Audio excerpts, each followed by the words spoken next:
Such beautiful, beautiful, stirring music. Hope by Bahá'í Collegian. My name is Tom Clues. Good afternoon. We're so glad to spend this time with you in this remarkable and inspiring program with incredible stories of resilience, Iranian Baha'i musicians and composers, and we're sharing their art and their stories and celebrating their resilience this afternoon. Thank you so much for joining us. I'm Tom Clues. I'm the founder, executive director, and cellist of Crossing Borders Music. In that last piece, I was joined by our pianist, Marianne Parker, and violinist, Jen Leckie, and we were playing Hope by Bahá'í Collegian. Bahá'í is a composer and multimedia artist who is interested in collaborative and innovative storytelling projects to ignite imaginations, conversations, and experiences. He creates performances embracing the intersection of art, cultures, science, technology, and people. His works have been performed all around the world, and he's pursuing his doctorate in composition at Rice University while composing, teaching, and researching. Bahá'í attended the Bahá'í Institute of Higher Education, and he is a Bahá'í member of the Bahá'í faith from Iran. For 10 years, we at Crossing Borders Music have been sharing this remarkable program of music of composers and musicians who are members of the Bahá'í faith and come from Iran. So Bahá'í is the name of the religion, and it was founded in the 1840s, and it was founded in Iran. And some of the kind of remarkable, I'm not Bahá'í myself, but some of the remarkable beliefs to me as a non-Bahá'í that stand out as I think about the religion and learn about the Bahá'í religion are the oneness of all humanity across nations, across races and ethnicities. So Baha'is have been sort of anti-racist since their founding, what we might call today anti-racist since their founding over 100 years ago. They believe that all religions around the world, all world religions are true manifestations of the divine and fundamentally united and different manifestations of divine truth. They value both science and religion and see those two pursuits as not being exclusive to each other, but always in harmony, both science and religion. They believe in gender equality, and they believe in the importance of serving, since we Baha'is believe in the oneness of humanity, so serving others and serving humanity is very important, while at the same time developing one's own self, one's own spirituality, but also developing oneself through prayer and education. So education is very important to Baha'is. Unfortunately, in Iran, a member of the Baha'i faith is not allowed to enroll in programs of higher education. It's part of a tremendous persecution of Baha'is in Iran. The Iranian government will say that Baha'is are perverting Islam because they believe in the prophet or educator, Baha'u'llah, coming after Muhammad, being sort of the last educator from God, or the most recent educator from God. And so the Iranian government will say that Baha'is are perverting Islam, and they use that as an excuse to really persecute in sometimes very horrific ways Baha'is in Iran. So in response to not being able to go to school, to attend an institution of, enroll in an institution of higher education in Iran, Baha'is in Iran and their Muslim supporters sometimes came together and created a grassroots school called the Bahá'í Institute for Higher Education. Fortunately for our purposes, since we're musicians, there is a music department at that school, at the Bahá'í Institute for Higher Education, and every composer on today's program either attended and or taught at the Bahá'í Institute for Higher Education. We're going to see excerpts from a documentary by Red Arrow Studios International called Education Under Fire. So we can go inside the BIHE and meet some of the students and teachers and musicians and see what life is like and learn a little bit more about the Baha'i Institute for Higher Education. So let's take a look at this Scenes from Education Under Fire, which was produced with support of Amnesty International.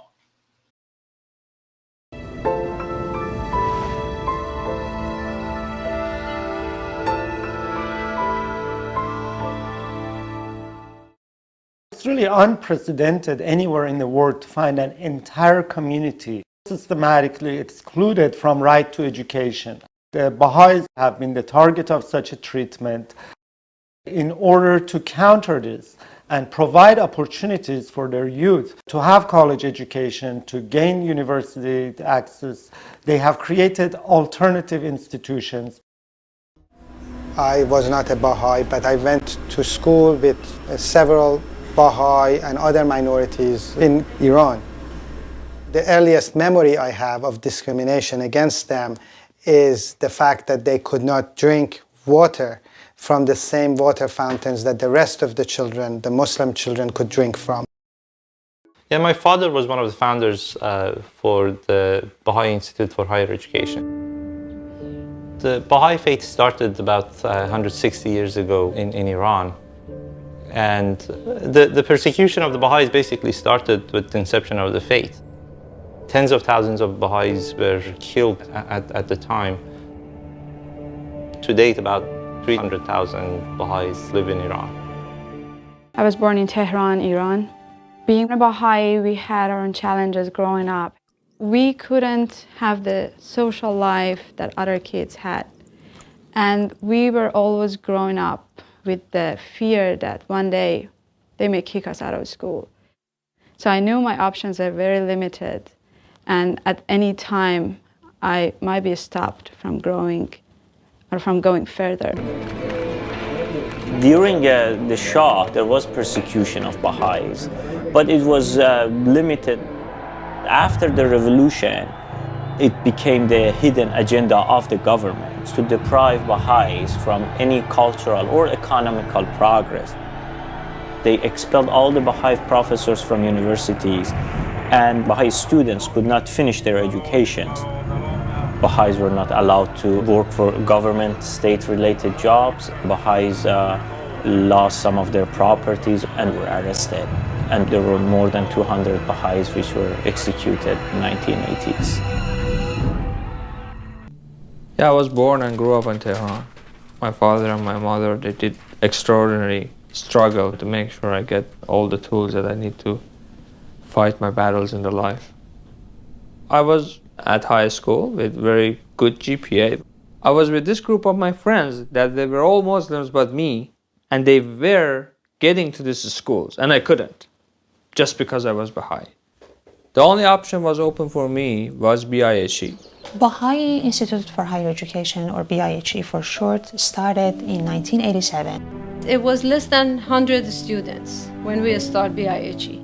But by the time I left Iran and the first group has been graduated, it was about 3,000 students. It was very dangerous because all the phones were tapped, all the mails were checked, so they had to do everything face to face, hand to hand. It was done all based on correspondence. We were all there for the same reason, to learn. Later on, things changed and there was a building. Many things progressed in so many ways. I was at the school at a time doing my pharmaceutical research. And then all of a sudden, I heard a shatter, door all of a sudden opened to the building, and a few men came to the facility. They had guns. They came in, they confiscated all the books, materials, and computers, and they arrested the person that was in charge, and they put a lock on there so nobody can go back.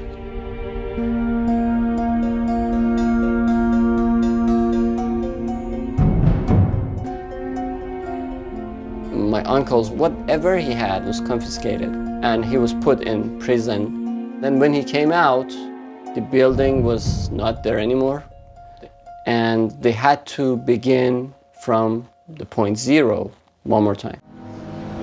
We had to rent a new building, a new class, and take all the facilities there, all the computers and boards to a new place and start courses in a new place. As time went by, the number of different courses also was growing. We designed the music department, and it was the most rewarding thing. People came with different instruments. Some of them were playing the piano, some of them were singers, some of them were playing Persian instruments like santur, tar, or sitar.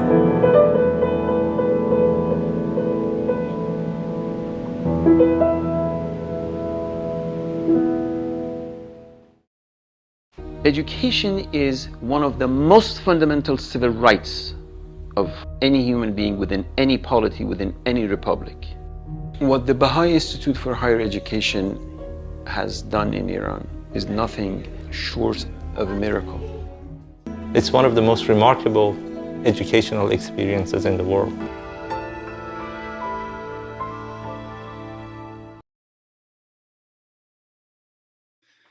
Incredible scenes from that documentary, Education Under Fire. If you'd like to watch the whole documentary, it's about a half-hour long and it's available on YouTube. Education Under Fire by Red Arrow International.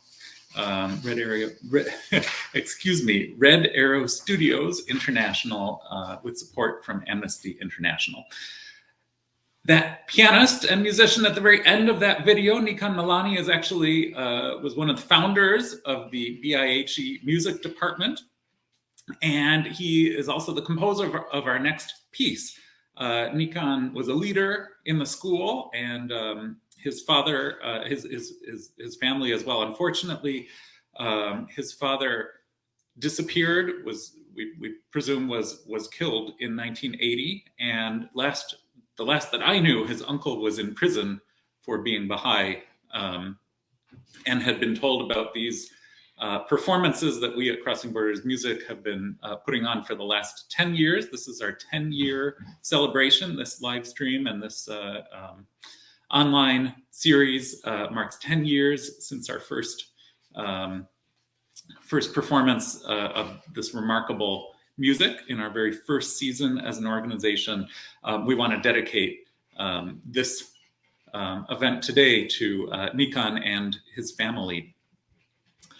Nikan wrote this next piece, Dashti, and he said about it that this piece is about the Baha'i community of Iran after the revolution in the 1980s. It starts sad and slow, but it gets its energy back. But anytime a martyrdom happened, there is a moment of shock, and it revives itself after that. Right now, and this was in the 2010s, so right now in the 2010s, things are again bad like the 80s, they just don't kill anyone. The title Dashti is a Persian mode, and Nikan writes about it that Dashti has a kind of unique sadness I wanted for this composition. So we're going to now hear, I believe, the online premiere of Dashti. This is by Nikan Malani, and all the pieces today kind of have had a special place for Crossing Borders Music over the last 10 years. Our first piece, Hope, was written for Crossing Borders Music. This piece was written before we were in existence, but we've been performing it for the last 10 years. Please enjoy Nikan Malani's the first movement of his piano trio entitled Dashti.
just haunting, haunting music with both the good times and the incredible pain and sadness. Thank you so much, Nikan. Nikan, I've met you over the years a few times and even made music together with you, and really, really appreciate you and your art and your beautiful music. And we're so honored to be able to share that with everyone today. Thank you, Nikan. Thank you, Badi, also. And thank you to our next guest who will be joining us actually on this very live stream, who is Parisa Sabet. Award-winning composer Parisa Sabet writes music that is commissioned and performed internationally. Her distinctive musical language springs from her Iranian roots, Western education, and passion for socially engaged arts. Interweaving sounds, both recognizable and new, her compositions evoke emotions, conjure images, and relate stories, often about pressing social issues. Parisa has won all kinds of awards and has been commissioned by all kinds of great groups, and we're so lucky to have had this relationship with Parisa as a composer over the past 10 years that we've been performing her wonderful music. So please welcome to this live stream our special guest, Parisa Sabet. Hey, Parisa. Hi, how are you, Tom? Doing great. Great to see you. Same here. It's a pleasure to be here. Thank you for inviting me. Such an honor, really an honor to have you in this live stream. I'm very touched that you chose to spend this afternoon with us and that you've been collaborating with us and letting us perform your music for 10 years now. Yeah, when you mentioned, I didn't realize it's been 10 years, actually. Right. How does it feel? Thank you so much. How does it feel to hear music by fellow BIHE alumni and teachers? I'm sorry, I didn't get the question. Well, how does it feel to hear the music on this program with fellow BIHE alumni and teachers? It's really an incredible feeling. I know all of them in person. With some of them I went to actually BIHE. Nikan was my teacher. One of my teachers. I was one of the groups that attended BIHE, the first group that they started the music program. And I remember, actually, I went to Nikan's home for audition. I gave audition there. You were talking about Nikan, and I was thinking backstage, I think the jury was in his bedroom, and I went and I played in his the piano. I think, if I remember correctly, it was in his bedroom, and we would all go there. There were like 5 or 6 people around the room. We would perform.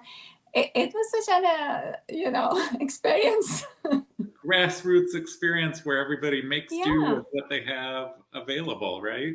Exactly. Yeah. Incredible. Parisa, one of the reasons it's so great to see you is that we were classmates. Yes. 12 years ago at Roosevelt University here in Chicago. You're now in Toronto and have moved on to do great things. But so many years ago, I remember being so surprised to learn that you were getting a bachelor's degree when I could tell it was just obvious to me that you had a lot more musical experience and training and musical wisdom than almost any undergraduate that I could imagine. And it was only a long time later that I realized, well, you had been at school at the Bahá'í Institute for Higher Education, just hadn't been able to get credit for that education. Yes, exactly. And I was so surprised when 12 years ago that you told me that you were planning to start this organization and you wanted to, promote music by BIHE student. At that time, I never thought our life experiences was that important to other people. And it was such a great feeling when you mentioned. And when you pursued and started doing it, it was really great. I think your organization is one of the first and maybe only initiative who does that. So it's really appreciative that such an organization exists and you guys do this. Thank you so much. I remember it means on behalf of all of us at Crossing Borders Music, we are so touched and again honored to have you with us and a part of our journey, sharing your stories and your music. I remember you shared with me once you were on a very long bus ride and wondering if there was a future and just hoping. Yeah. You want to tell us about that? Yeah. That's when basically, this is the experience of a lot of us who studied at BIHE and didn't live in capital Tehran because all the classes was held there. So every other week we had to travel and go there, and we music students usually stay there for 2 days. But it was 3 of us from Shiraz that we took the bus, 12 hours bus to get there. You said 12 hours. 12 was the fastest bus. It usually took longer, but it was, if we were lucky, we would be there by 12 hours. Sometimes it would be 14, 16 hours. And then we would just right away go to the class that was held in the homes. We didn't even have a chance to, get changed or take a shower. We would just go directly to class until in the afternoon. And then if we had friends or someone who would be able to stay over, we would go. If not, they would find us, the committee would find us a place to stay. The next day we had class, and right after the class, we would take the bus and come back. It was quite an experience. Sometimes I would just go all by myself. And as you can imagine, it's not safe for a 17, 18 years old girl to travel all by herself alone. But I did it. And every time there was kind of every time I was coming back, I would think there should be a future for this. Otherwise, why am I doing it? Going through all of this. Yeah, but I did it for 2 years, and after that I continued for a few years because I wanted to take piano lessons with good piano teachers that we didn't have in Shiraz. So I think I did it for 5-6 years until I immigrated to Canada. Yeah, and something else that might be interested to you guys. I was very much interested. I am in classical music. And back then, having a CD or tape recorder of classical music seemed to be something illegal. And you wouldn't be able to find it in stores. There was only one store at that time. There was only one store in Tehran that they had this kind of catalog of classical music, and it was in the hiding. So I would go there and they would take out the catalog. I would order what I wanted. And then I had to wait for 2 weeks because he had to record it on a tape and then pick it up on the next trip. So when I come back home, then I could listen to them. So just to clarify and make sure everybody realizes, so you were not from Tehran. No. Capital. You were a from small city, Shiraz. Yeah.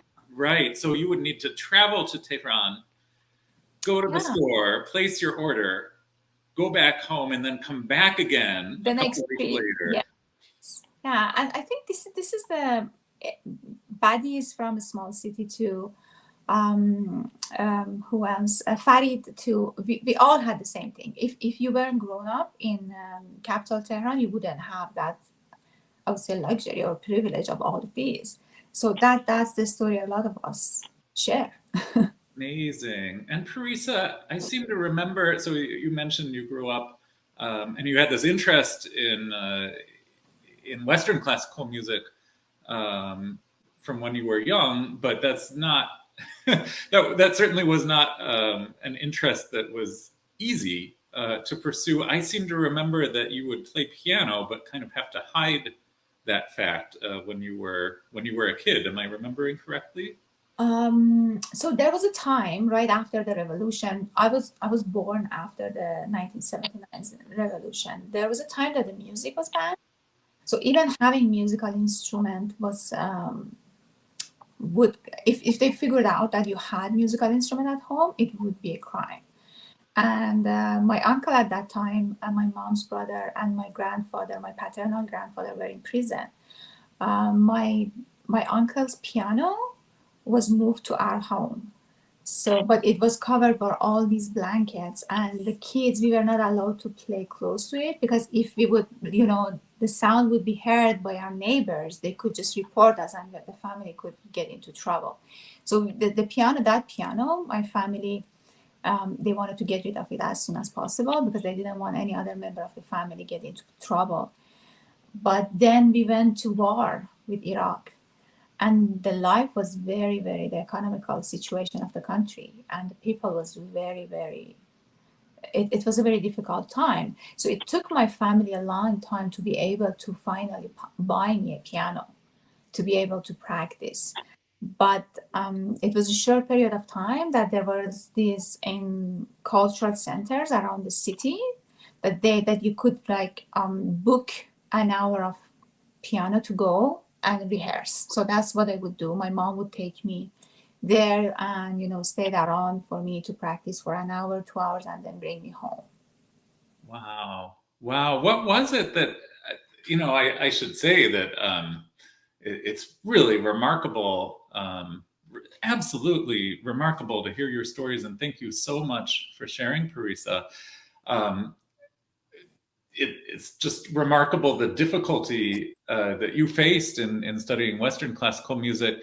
And also, of course, there is a, you know, Persian classical music tradition that is at least equally beautiful and remarkable and a source of inspiration, I know, for many, yes. for many of your colleagues and you as well in your compositions. What drew you to want to learn more about Western classical music? You know, my uncle played santur. It's a Persian instrument. So my family was very much interested that we are 3 sisters. They wanted us all, as soon as the music was free, they wanted us to learn a musical instrument. So my 2 sisters decided to go and learn Persian traditional music. But for some reason, because I had heard we had piano, and piano is I had no idea what it is, and it looks like, because it was always covered by blanket. But because I had heard about it, I just insisted that I want to learn piano. So it started all with just because I didn't know what it is and I wanted to explore. But I always heard Persian traditional music because my both sisters played it, and they played it well. So I grew up learning it. I have a good library of Persian traditional music, even if I don't know it the way that others do, but I have a good library of it. I know how it sounds. Yeah. Wonderful. Yeah, we've talked about just what a beautiful well, we've talked. It's a beautiful musical tradition, and we've talked about how Persian culture, even though Iran's government is a source of repression and often very terrible repression for Baha'is in Iran, Persian culture, on the other hand, can be such a source of inspiration for so many Iranian Baha'is. Yes, it is. I think for all of us in diaspora is because we had to leave the country. It was something that we chose. It was just something we were forced to do it. So a lot of time we use music, our culture, poetry, anything that is related to our culture as a way to kind of feel at home, to kind of express our emotions, a lot of time to heal. Sure. So, you know, that's what's been my source of inspiration on anything that I do, on, you know, any composition that I do. It's always somehow related to Persian culture or poetry or something that's happening in Iran that I want to. It's a social issue, political issue that I want to press. You know, that's how I do it. It's music has become, I think, a platform for all of us. Only platform. So speaking of that, Parisa, how does it feel for you to see these protests against Iran's government, which you've certainly always known was a repressive government, but that's become so much more evident to so many more people lately? What does it what does it feel like to see these courageous young women and others protesting Iran's government?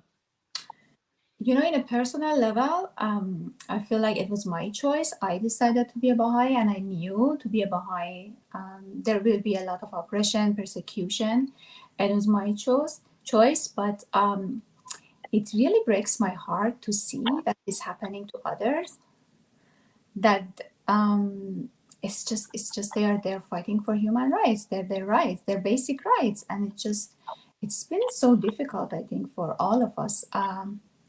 A lot of us haven't been able to have a normal life or sleep or eat just because it has a great effect. And when you're far away and you're not in the midst of it, it's even more, you know, depressing, disappointing. to see that. But I also would like to acknowledge their, their bravery. I don't think I would have been able to do that. So what they are doing, this generation, is incredible, because I don't think I would be, if I was there, I would be able to be that brave, to know that when I go out, I might not be able to come back, and this is, it's really hats off to them that they are doing this. Yeah. Incredible. Well, I think of you as a brave and courageous person, and everybody who attended and taught at BIHE. Really remarkable story. If I could ask you just one more question, what was it like then when you came to the US and to Canada, and how does it feel? Like you had mentioned that homesickness or nostalgia, that you try to connect with, Persian culture and connect in that way, and the difficulty of seeing, what's happening in Iran now, but then honoring the courageous people standing up to the government. How do you make sense of all? How have you made sense of all that for many years now, being in diaspora? For me, I would say music has been a way to help me integrate to the new community, to the new culture that I kind of now call it home, that's a way that I can actually communicate, have something to say, have something to share, and that's been a way that it's been enabled me to continue, because if I didn't have that, it would be very difficult. Because integration is something that is for people who immigrate. It's something that's really important and can help you to, would say, have a healthy, normal life. If you don't have it, it's going to be very difficult. And that's been for me so far. I relate to what you say, because so often I feel that I can connect with people from different backgrounds than my own through music. We share that language. That's beautiful. Thank you so much, Parisa. You're very welcome. You will mention too that you have a project that people should know about. Yeah, so at University of Toronto, the Faculty of Music, with current students and graduates, we held a program in Lobby and just in solidarity with what's happening in Iran right after. I think it was early November. It was a concert in the Lobby. And now we are planning a bigger project, another concert, and the goal is to raise funds to be able to support music students from Iran to come to U of T and study there. So there will be a concert, and then there will be a fund directly from Dean's office that is going to be dedicated just to students from Iran that they want to come and do music program. So if anybody is willing to support that, that's a great way to, help Iranian musicians. Yeah. Wonderful. At the University of Toronto. And if people are interested about that, should they go to your website? How would they find out about that? We will post the program will be posted at U of T's website soon, but I'm happy to share that with you. If anybody would like to share Crossing Borders website, they can go through that too. Great. If it's okay, actually. Thank you so much, Parisa. Without further ado, I want to say just how touched I am to hear you share such personal and sometimes difficult, but for me also very hopeful stories, and just remarkable resilience of you and so many people like you, so many musicians like you. So thank you, Parisa. Without further ado, I want for people to also hear your music, and we have a recording of a beautiful piece that you wrote and then arranged for piano trio. And the title comes from a quote from Rumi, speaking of the drawing on Persian culture. So Rumi wrote, "That which God said to the rose and caused it to laugh in full-blown beauty, he said to my heart and made it 100 times more beautiful." So let's enjoy now When the Roses Laugh in Full-Blown Beauty for piano trio, a piece by Parisa.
Beautiful and to me very refreshing music by Parisa Sabet. It sounds sort of like music for me of nature where there's sometimes storms, but then there's the dew on the grass after the storms and maybe a rainbow. Just beautiful, beautiful music by Parisa Sabet, who we just heard from earlier about her remarkable story and life and music. Our next piece is by another remarkable young composer, Farid Javidan, who attended Bahá'í Institute for Higher Education. Farid believes that music is, quote, the ladder for the soul, and believes it can bring peace, spiritual healing, and emotional understanding to the hearts of mankind. Born in Esfahan, Iran, Persia, Farid is the son of a violinist and a fifth-generation musician of his family. He learned the fundamentals of music from his father at an early age. From the finest moments of his artistic aspiration, Farid has experimented with a wide variety of musical languages and combinations of instruments.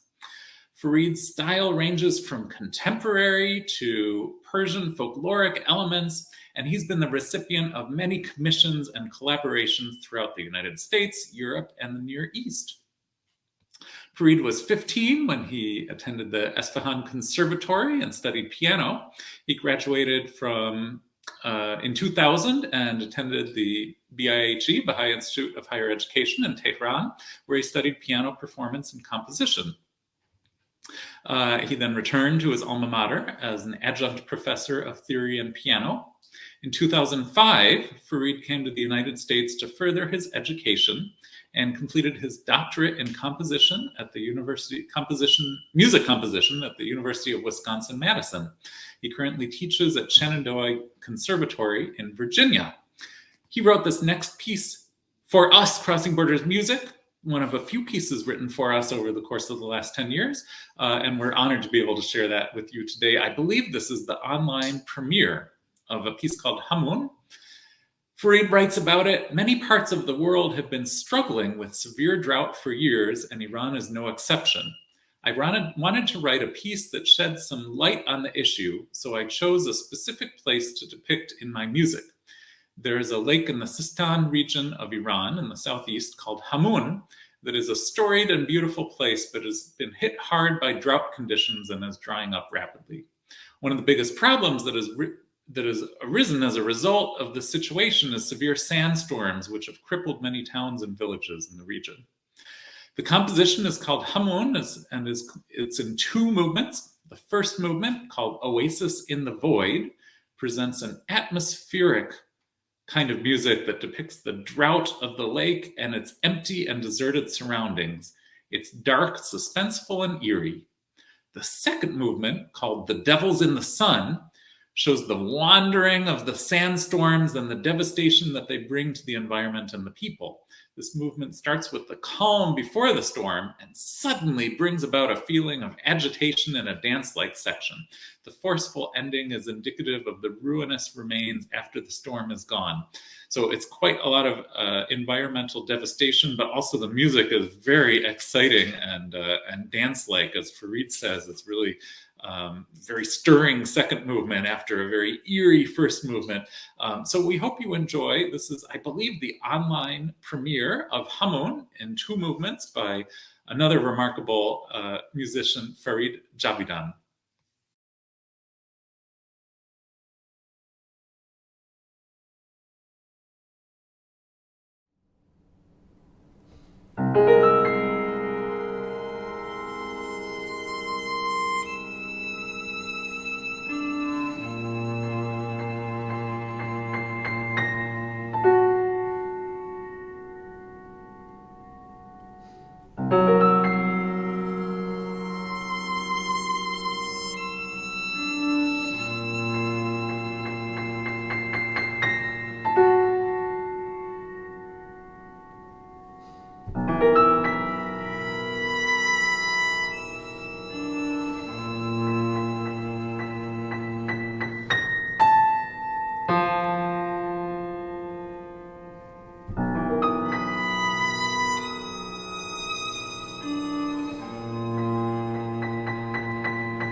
Oh, what exciting, exciting music. Thank you, Farid Javidan. And welcome back, Parisa. I also want to introduce, so this program is put together by Crossing Borders Music. We are a nonprofit organization, and one of our board members has actually been working hard behind the scenes and will now emerge into this live stream.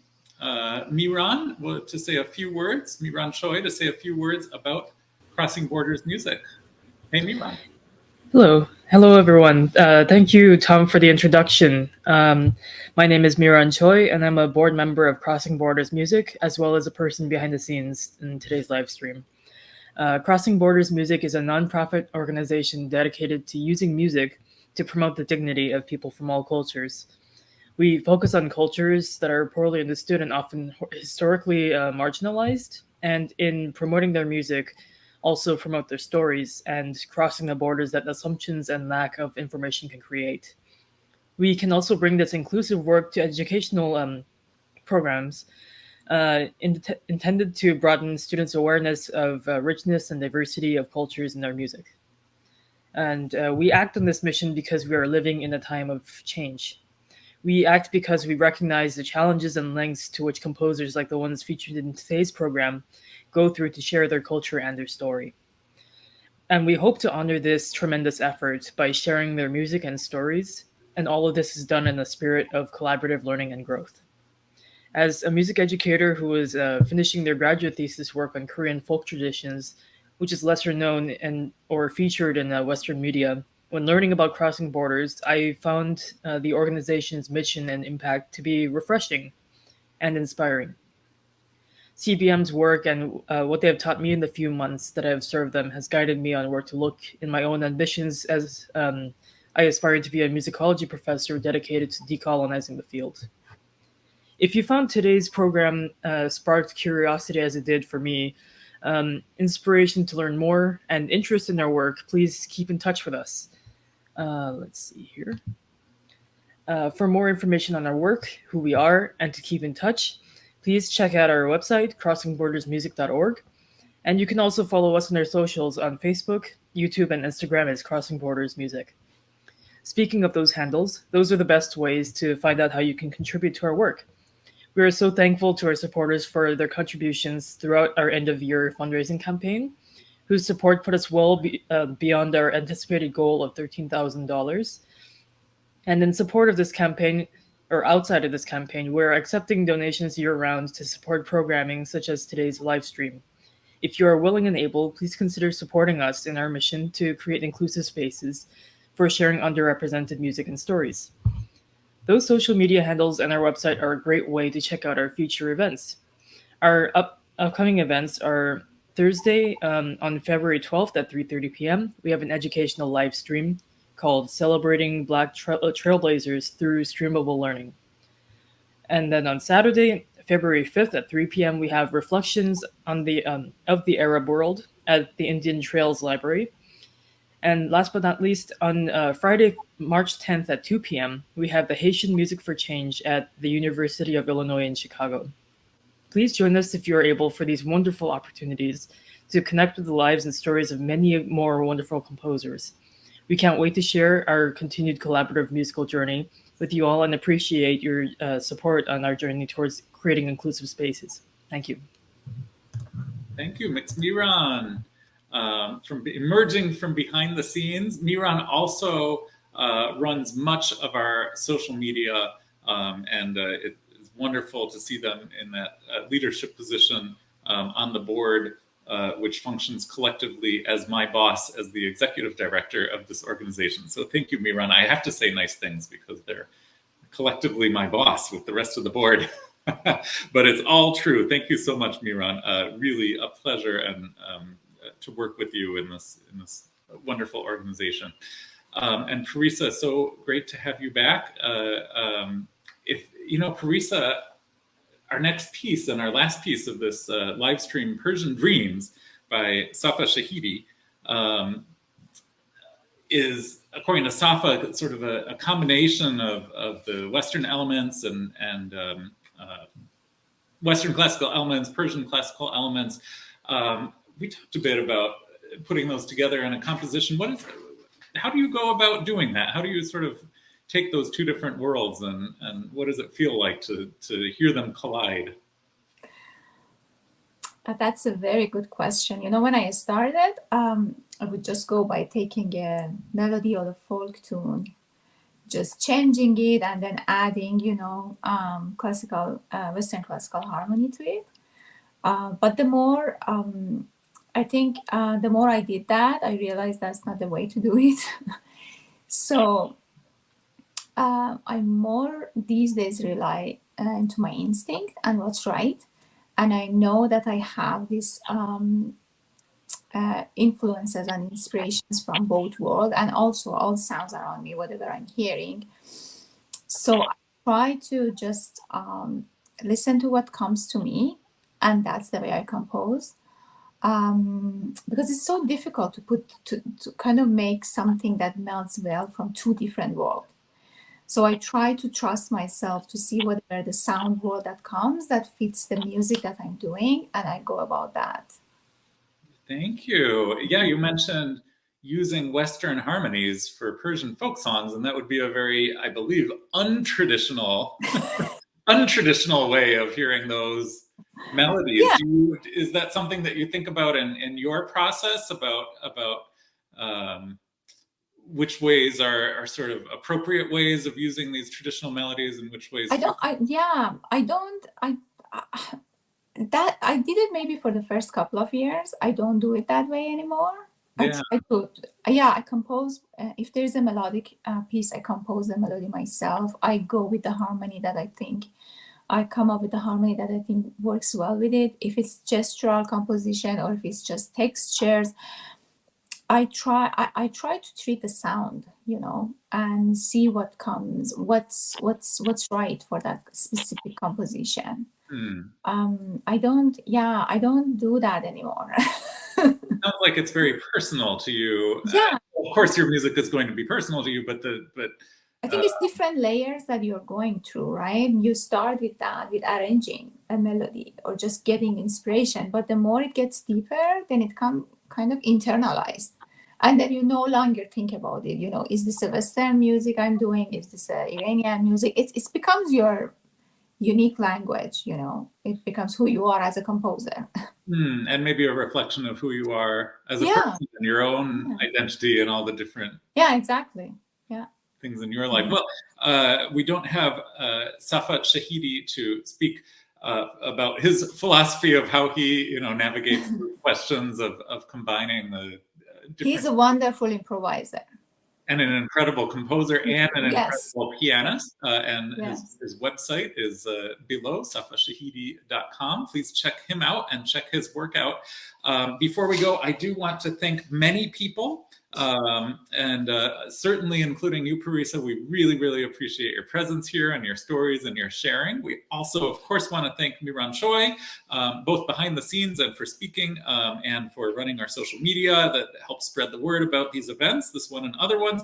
Also want to thank Tavri Kruch, the Department of Cultural Affairs and Special Events at the City of Chicago, the Illinois Arts Council Agency, the National Endowment for the Arts supports our work, as does the MacArthur Funds for Culture, Equity, and the Arts at the Richard A. Driehaus Foundation, and all of the Crossing Borders Music Board. I want to thank my father, George Clues, for arranging that documentary video excerpt. Did a wonderful job of the video editing. I wanted to thank Second Unitarian Church, where most of the recordings were made, and also the Chicago Cultural Center, where the next piece was filmed. I want to thank Aidan Kranz for the cinematography of most of the music on this program, and as well as Ryan McDonald. Miu Morita also did the audio recording on Parisa's piece, and I think that's it for my long list of people to thank, but I know that there are probably more. And now, finally, without further ado, let's enjoy. But before that, if you allow me. Please. I really like to thank you and Crossing Borders Music. It's really, really meaningful, especially as I said at the beginning, 10 years ago, I never thought any initiative would be interested to even hear our stories or know what we've been experiencing, as I said, it was quite a surprise to me, and I didn't expect it would happen, but it happened and it continued 10 years. So it's a big congratulations to you, to your board, to your commitment to doing what you were believed 10 years ago, and you're continuing to doing it. Thank you so much. It means a lot. Your words mean a lot to us. Thank you, Parisa. That means everything to us, and we do it for you and so many others like you. So it really heartfelt thanks for your kind words. Thank you. You remind me, one of those people I'm forgetting to thank is Jeremy Lamshed. I wanted to thank, he was one of our founding board members and a Baha'i himself, not from Iran, but his work on our board led to the first iteration of this program that's now going strong after 10 years. So now, finally, I can say, please enjoy our last piece, Persian Dreams by Safa Shahidi. Thanks so much for joining us this afternoon. Thanks, Parisa.